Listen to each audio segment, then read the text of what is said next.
La fibromyalgie est une pathologie qu'on commence à reconnaître, ça a été reconnu il y a en 90-93 aux États-Unis. En France, on en parle encore. La fibromyalgie, c'est quoi?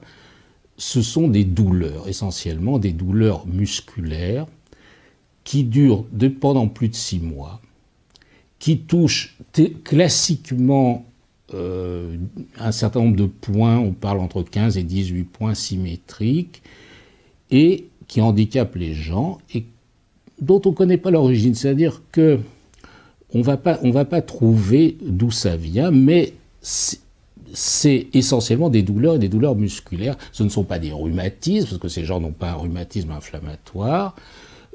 Ce sont des douleurs musculaires, mais ça s'accompagne d'autres symptômes. La fibromyalgie, ce n'est pas uniquement des douleurs musculaires, c'est un état d'épuisement, c'est des troubles de la mémoire et de la concentration, c'est des troubles du sommeil, c'est de l'anxiété, c'est quelque chose qui est pour le coup invalidant et qui constitue un véritable handicap.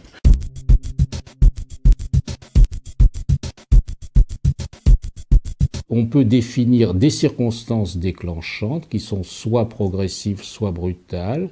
On peut définir une personnalité, c'est-à-dire souvent des gens qui sont perfectionnistes, parfois hyperactifs, parfois surmenés, parfois stressés. On peut définir une prépondérance féminine qui est sans doute de 2 sur 3 ou même de 3 sur 4. On peut définir un âge médian qui est entre 30 et 50 ans, donc les âges actifs de la vie. Mais surtout, ce qui est très important, et ce sur quoi j'insiste bien, c'est que c'est une pathologie, d'abord qui s'accompagne, comme je vous l'ai dit tout à l'heure, d'autres choses que de la douleur musculaire en elle-même, mais qui est souvent négligée et mal diagnostiquée, qui n'est pas prise en compte.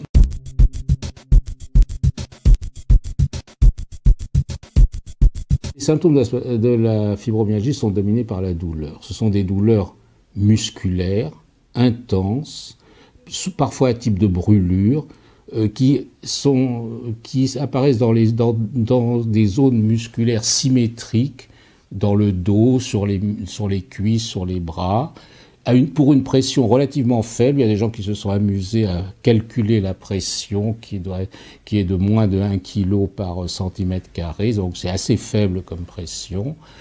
Mais il n'y a pas que la douleur. La douleur, c'est le maître symptôme, mais ça s'accompagne d'une fatigue intense, ça s'accompagne d'anxiété, ça s'accompagne de troubles du sommeil, ça s'accompagne surtout de problèmes de mémoire et de concentration. C'est-à-dire qu'en gros, les gens sont dans un état qui ne leur permet pas d'avoir une activité normale. À partir du moment où les médecins conventionnels ou classiques ont éliminé d'autres causes, ont tendance à dire que ça n'existe pas. Mais la douleur, ça existe. La douleur, c'est une maladie en soi, et il n'y a en réalité que peu de temps qu'on s'intéresse à la douleur comme une maladie en soi, et qu'on pense que c'est important et utile et essentiel, que le rôle du médecin, c'est de soigner la douleur. C'est quelque chose qui existe depuis 20 ans, pas plus, c'est-à-dire depuis très peu de temps.